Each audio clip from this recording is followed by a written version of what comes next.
হে everyone, কেমন আছো সবাই? আর আমার মিষ্টি ব্রাইডরা সব কেমন আছে? আশা করছি সবাই ভীষণ ভালো আছো।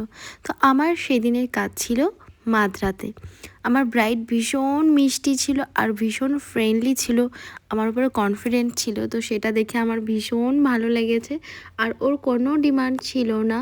ইভেন এই দিদির বাড়ির লোকরাও ভীষণ কোঅপারেট ছিল, ভীষণ কনসার্ন ছিল আমার কি চাই, মানে ফাঁকা একটা রুম, ব্রাইডকে যেন ডিস্টার্ব না হয়। সত্যি সবার বাড়ির লোকরা যদি এরকমভাবে কনসার্ন থাকতো ব্রাইডের লুক নিয়ে, ব্রাইডের রেডি হওয়ার পরিবেশ নিয়ে, তাহলে আর আমাদেরকে হয়তো সকলের কাছে খারাপ হতো না যে মেকআপ আর্টিস্টের খুব ঘ্যাম, ঘরে ঢুকতে দেয় না, এগুলো আর বলতে হতো না যদি সবাই আমাদের বুঝতো।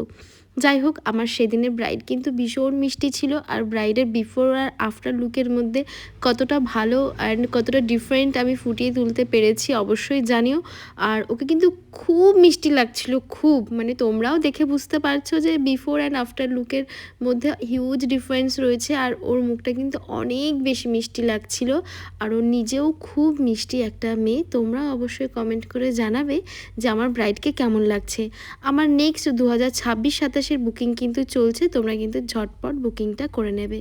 Thank you.